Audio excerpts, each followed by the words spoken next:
Today, we are talking about residential real estate again. After a long time, we are connecting. Hope you all are safe at your homes and trying to use your time very, very productively. So let's look at what really is likely future of residential real estate in Pune going forward.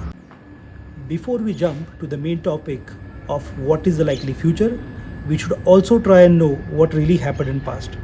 Let's look at those facts very quickly. 2016 to year 2019, sales have been growing but slowly. Due to events like demonetization, the investor segment in real estate pulled off as the real estate used to have a lot of dealing in cash. Then came in RERA in May 2017, which has played a major role in protecting the buyer's interest by putting restriction on developers for any sales before all approvals are in place. Before RERA came into play, the developers used to sell a part of stock to investors at discount of 20% and upwards to generate initial capital for project and various sanctions related to it. Then came in GST in July 2017, which again brought in temporary halt in the overall industry as people were trying to learn the new GST norms on the systems and financial planning had to be relooked at. Then we saw IL&FS going down, which resulted in NBFC crisis and developers were struggling to raise project funding. Real estate project launches and sales were sluggish during this period as developers were busy learning new systems and organizing funds required to continue the ongoing projects or even plan for new projects. Buyer sentiment started becoming positive post RERA and sales started to pick up in early 2018.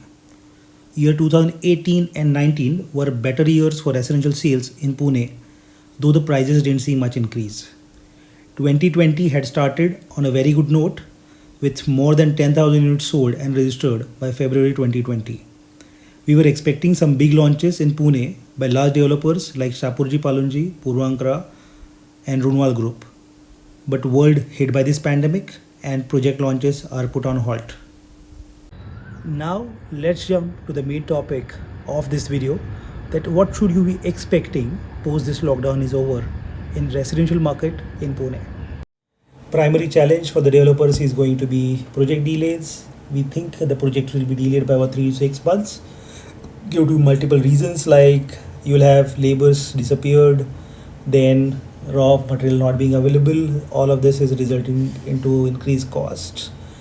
Developers profits are going to be reduced because finance cost is going to go up, the project will be delayed, so obviously the marketing budget has to be going up, employee cost is anyways being paid. So all of this is likely to result into reduction of profit for the developer, approximately 3 to 4%. Let's look at what do we think the market scenario will be in the next 3 to 6 months. 3 to 6 months, we think about 4 months will need to settle down. It will be like life to come to normal. Not all IT companies will be working in 100% capacity. Neither will the factories will be working in full throttle.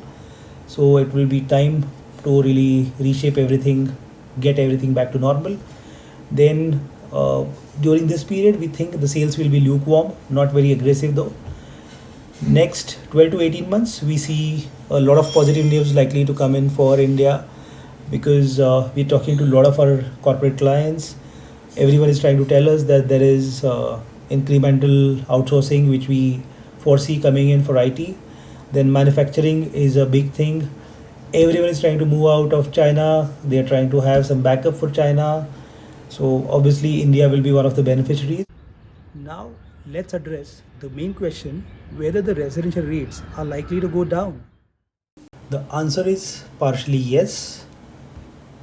We have seen markets like Hinjawadi, Wakad, Baner, Vimannagar, Kharadi, Hadapsar. They were doing extremely well in past couple of years, but the rates were hardly going up. 3 to 5% increment in couple of years is not much.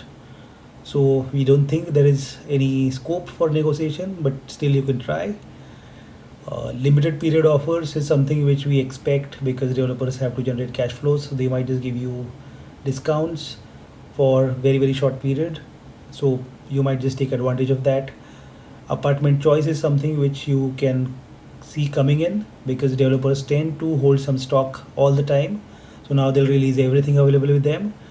Stamp duty and GST waiver is something which is a usual thing to offer, which developers might still come back for certain projects which are still under construction. Then premium apartments without additional charges. Developers tend to charge some premium towards certain apartments. Here they'll try and actually forget about all those costs.